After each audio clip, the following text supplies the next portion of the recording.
नमस्कार दोस्तों, स्वागत है आप सब लोगों का आरपीएससी एग्जाम्स यूट्यूब चैनल पर। प्यारे साथियों, रीड साइंस फिजिक्स के टॉपिक वाइज टेस्ट सीरीज में अपना जो टॉपिक चल रहा था वो था विद्युत धारा और चुंबकत्व, जिसमें 18 प्रश्न अपन लोगों ने कर लिए हैं। आज 19 से लेकर के 36 तक के प्रश्नों को अपन कंप्लीट करेंगे और ये अपना भाग नंबर 2 रहेगा, जिसमें चुंबकत्व से संबंधित प्रश्न भी रहेंगे। तो विद्युत और चुंबकत्व का जो बिल्कुल नया टॉपिक इस बार जोड़ा गया है, निश्चित ही एक प्रश्न मिलेगा आपको देखने को। और ये जो 36 प्रश्न मैंने टोटल करवाए हैं, इसमें इन 36 प्रश्नों में से ही आपको एक आधा प्रश्न जो वो देखने को मिलने की पूर्ण संभावना है, या फिर अगर इन प्रश्नों को आप कर लोगे तो नया प्रश्न भी आएगा, तब उसको भी आप आराम से कर पाओगे। चलिए शुरू कर लेते हैं आज का अपना वीडियो। और पहला प्रश्न आपके सामने है मित्रों कि भारत में प्रत्यावर्ती धारा की आवर्ती कितनी है। तो देखिए मित्रों, भारत में जो प्रत्यावर्ती धारा की आवर्ती है वो आपकी है 50 हर्ट्ज। ये आपकी 10th क्लास की किताब में जो एमसीक्यू आगे दिया हुआ उसमें दिया हुआ प्रश्न है, तो निश्चित ही आपको याद रख लेना है। सीधा सीधा इसको समझने की कोई आवश्यकता नहीं है। भारत में जो प्रत्यावर्ती धारा है उसकी जो आवृत्ति है वो आपके 50 हर्ट्ज है। ठीक है, चलिए आगे बढ़ते हैं। अगला प्रश्न, विभिन्न मान के प्रतिरोधों को समांतर क्रम में जोड़कर उन्हें विद्युत स्रोत से जोड़ने पर प्रत्येक प्रतिरोध तार में क्या धारा और विभवांतर का मान भिन्न भिन्न होता है। धारा और विभवांतर का मान समान होगा। गय है धारा भिन्न भिन्न होगी परंतु विभवांतर एक समान होगा। और घय है धारा समान होगी परंतु विभवांतर भिन्न भिन्न होगा। तो देखिए मित्रों, होता क्या कि समांतर में जब अपन समांतर क्रम में जब भी अपन प्रतिरोधों को जोड़ते हैं तो क्या होगा, समांतर क्रम में प्रतिरोधों को जोड़ने पर होगा ये कि जो प्रवाहित धारा है वो तो क्या होगी, देखिए ये आई धारा आई इधर से और यहाँ पे I1 हो गई, ये I2 हो गई। ठीक है, धारा अलग अलग होगी लेकिन यहाँ पे जो वोल्टता है वो सेम रहेगी। क्या रहेगी, वोल्टता जो है वो सेम रहेगी। इसलिए प्रत्येक उपकरण एक गति से ही चलेगा, चाहे वो परिपथ में पहले जुड़ा हो चाहे बाद में जुड़ा हो, है ना। यही कारण इसमें होता है और इसीलिए इस जो है वो घरों में जो फिटिंग की जाती है वो भी समांतर क्रम में ही की जाती है। आपका श्रेणी क्रम में मैंने बताया था आपको कल की क्या होता है, श्रेणी क्रम में ये होता है कि जो विद्युत धारा है वो तो अलग अलग विद्युत धारा तो समान बहेगी सभी प्रतिरोधों में, लेकिन वोल्टता का मान अलग अलग होगा। ठीक है, वोल्टता का मान क्या होगा, अलग अलग होगा प्रतिरोध के लिए। ठीक है मित्रों, तो आपका यहाँ पे जो आंसर रहेगा वो रहेगा ऑप्शन नंबर गय गय, यहाँ पे आपका सही उत्तर जो है वो रहेगा। चलिए अपन आगे बढ़ते हैं। अगला प्रश्न है, विद्युत के ऊष्मीय प्रभाव पर आधारित युक्ति नहीं है। विद्युत का ऊष्मीय प्रभाव बोल दो या विद्युत का तापीय प्रभाव भी इसको बोला जाता है। तो विद्युत का तापीय प्रभाव या ऊष्मीय प्रभाव पर आधारित युक्ति जो नहीं है वो बताना है। प्रेस, हीटर, टोस्टर या रेफ्रिजरेटर। तो देखिए रेफ्रिजरेटर जो है वो विद्युत धारा के ऊष्मीय प्रभाव पर आधारित नहीं है, बाकी ये सारे के सारे प्रेस, हीटर, टोस्टर वगैरह ऊष्मीय प्रभाव पर आधारित। तो ऑप्शन नंबर घ यहाँ पे आपका आंसर जो वो हो जाएगा। चलिए अगला प्रश्न है, विद्युत घंटी विद्युत धारा के किस प्रभाव पर आधारित है। तापीय प्रभाव पर, चुंबकीय प्रभाव पर, रासायनिक प्रभाव पर या जूल प्रभाव पर। तो देखिए विद्युत घंटी विद्युत धारा के किस प्रभाव पर आधारित है। तो विद्युत जो घंटी है वो चुंबकीय प्रभाव पर आधारित है मित्रों, चुंबकीय प्रभाव पर यह आधारित रहेगी।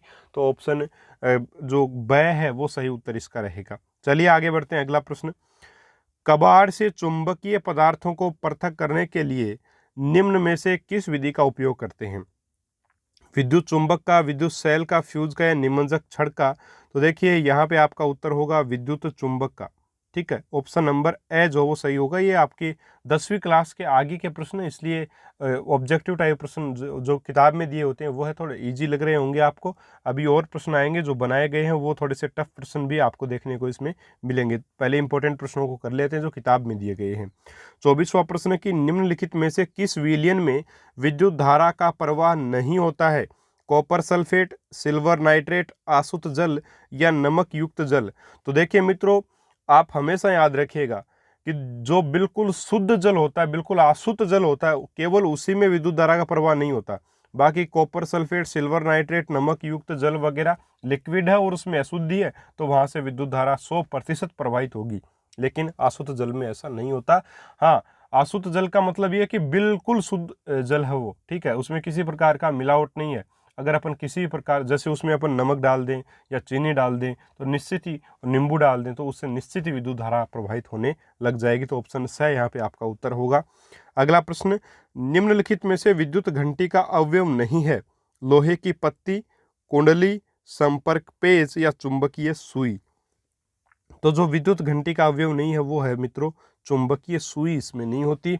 विद्युत जो आपकी घंटी होती है उसमें लोहे की पत्ती, कुंडली, संपर्क पे सारी चीज़ें होती हैं। तो ये सिंपल प्रश्न जो आपकी घंटी की संरचना है विद्युत घंटी उसमें से लिया गया प्रश्न है। और देखिए ये चुंबकीय प्रभाव पर आधारित है, विद्युत धारा के चुंबकीय प्रभाव पर यह आधारित जरूर है, लेकिन इसमें चुंबकीय सुई नहीं पाई जाती। तो ऑप्शन है द इसका उत्तर होगा। ठीक है, अगला आपका प्रश्न निम्न में से सही है।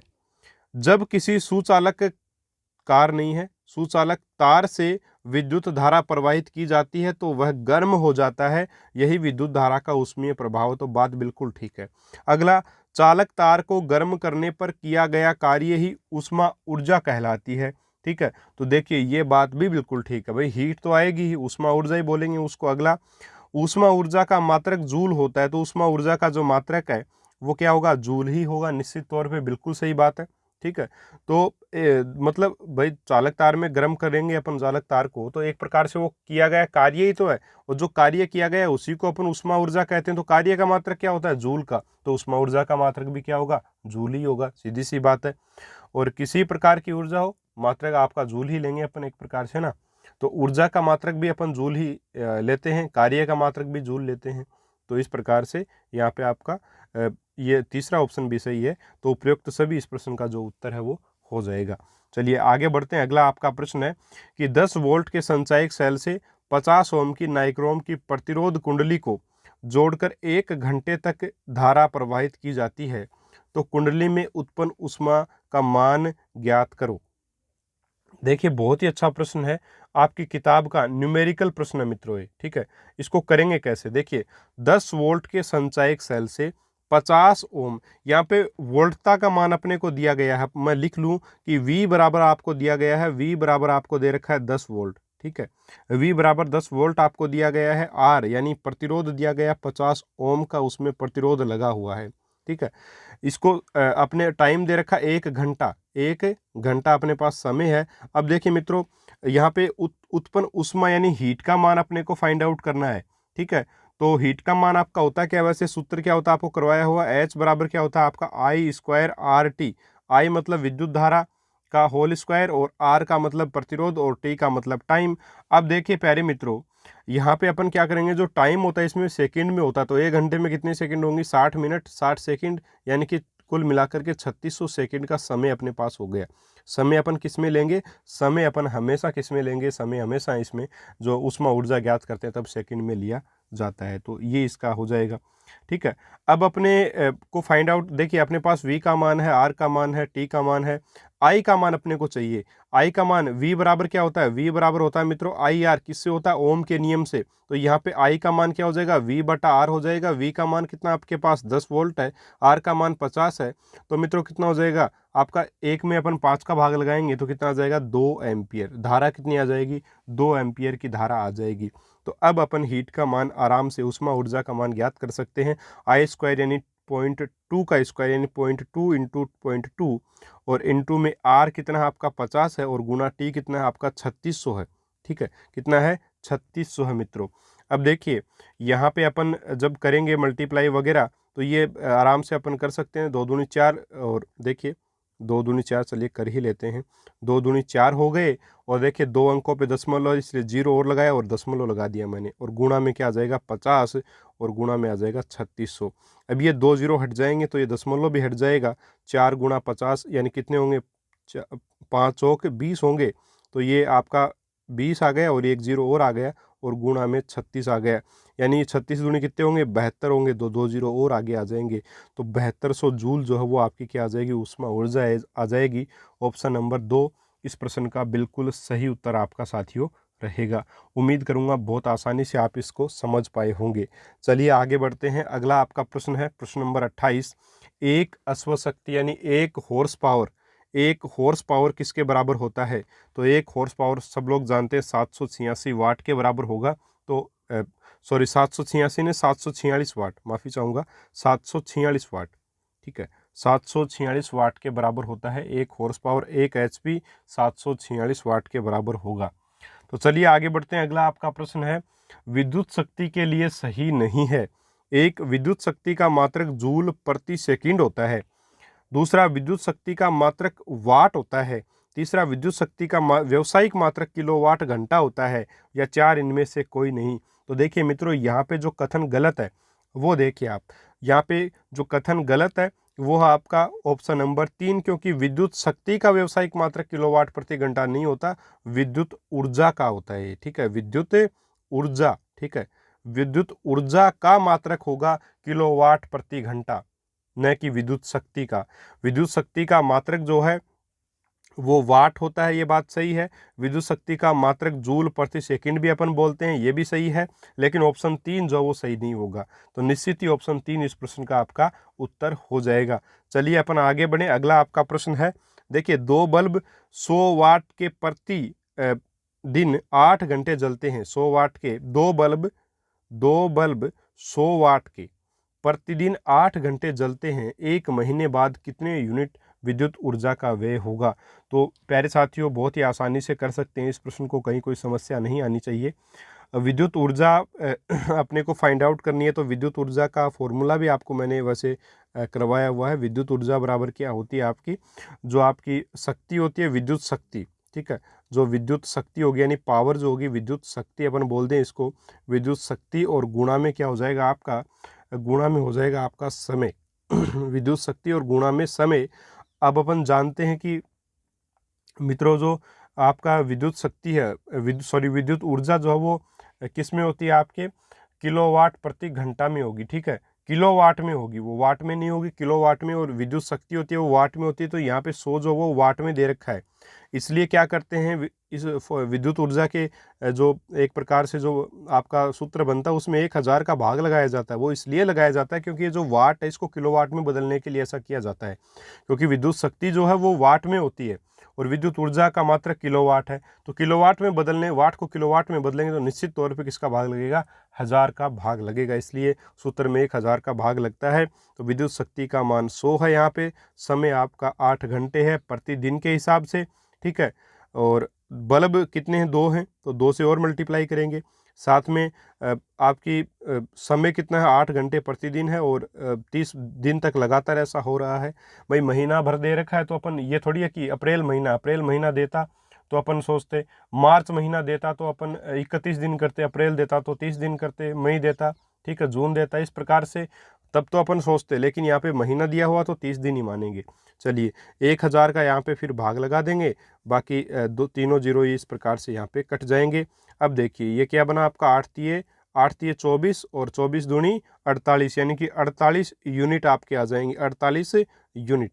ठीक है, तो विद्युत ऊर्जा का व्यय कितना हुआ, 48 यूनिट हुआ। तो मित्रों आपका उत्तर जो रहेगा वो ऑप्शन 1 जो है वो रहेगा 48 यूनिट। उम्मीद करूँगा बहुत आसानी से, बहुत ही सही तरीके से आप इस चीज़ को समझ गए होंगे, कोई दिक्कत परेशानी इसमें आपको नहीं आई होगी। चलिए अभी आगे बढ़ते हैं। अगला आपका प्रश्न देखते हैं। प्रश्न नंबर 31 है कि विद्युत धारा के चुंबकीय प्रभाव के लिए सही क्या है?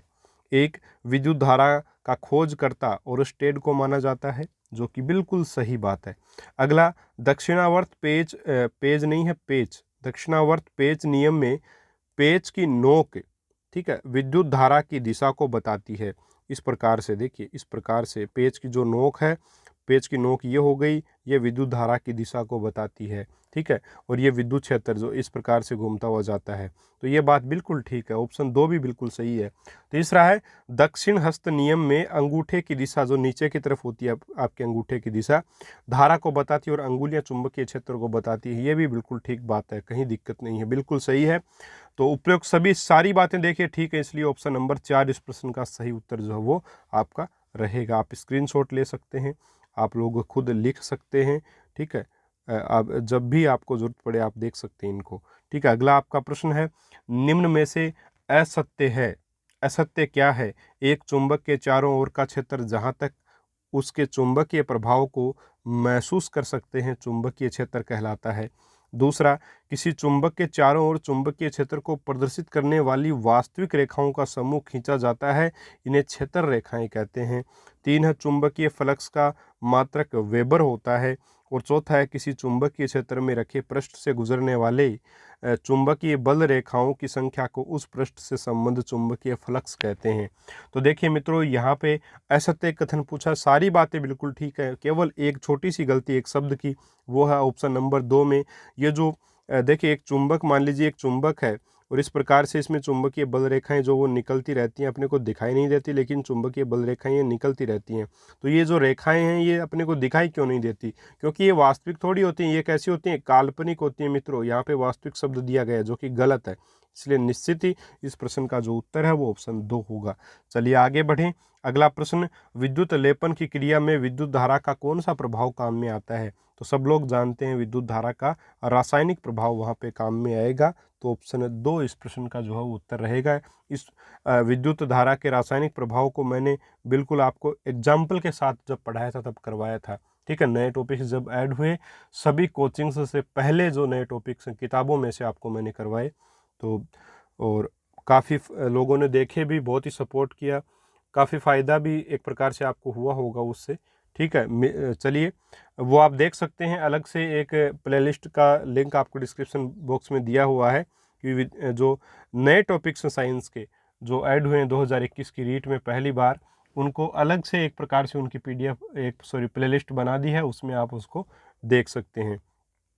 चलिए आगे बढ़ते हैं। अगला आपका प्रश्न, प्रश्न नंबर 34 कि चुंबकत्व का सर्वाधिक गुण पाया जाता है केवल उत्तरी ध्रुव पर, चुंबक के बीच में, दोनों ध्रुवों पर, केवल दक्षिणी ध्रुव पर। तो चुंबक का सर्वाधिक गुण जो पाया जाएगा मित्रों, वो पाया जाएगा आपका सर्वाधिक गुण ऑप्शन नंबर 3, दोनों ध्रुवों पर। जो दोनों ध्रुव होते हैं उसमें जो सर्वाधिक चुंबकत्व का गुण होगा, बीच में नहीं होगा।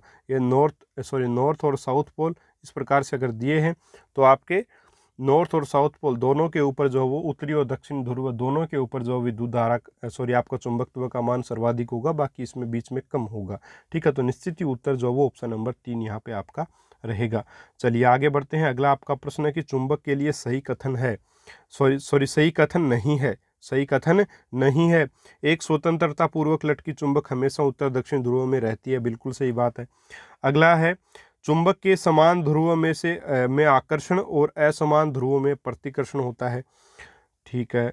अगला देखिए, तो ये तो गलत ही है वैसे, चुंबक के समान ध्रुवों में आकर्षण नहीं होता, प्रतिकर्षण होता है, असमान में आकर्षण होता है, तो ये तो गलत कथन है, ऑप्शन नंबर 2 तो गलत है।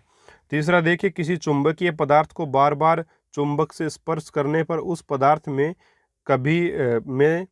में भी चुंबकत्व का गुण आ जाता है। तो बार बार अपन चुंबक के किसी पदार्थ को रगड़ेंगे, जैसे लोहे की कोई कील है या पेचकस वगैरह है, तो उसमें भी चुंबकत्व का गुण आ जाता है, ये तो बात ठीक है। चौथा इनमें से कोई नहीं, तो ऑप्शन नंबर 2 इसका उत्तर हो जाएगा सीधा सा, क्योंकि ये सही कथन नहीं दिया गया है।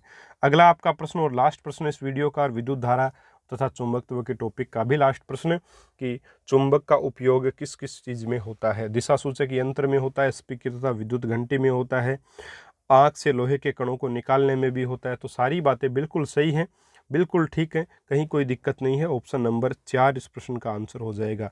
तो मित्रों, ये थे आपके आज के 18 प्रश्न, और टोटल मिलाकर कल वाले 18 और आज के 18 मिलकर के टोटल 36 प्रश्न हो गए। 36 में से आपके कितने सही हुए कमेंट करके ज़रूर बताएं। आपको वीडियो कैसा लगा यह भी बताएं, और साथ ही अपन मिलेंगे अगले वीडियो में एक और नए टॉपिक के महत्वपूर्ण प्रश्नों के साथ।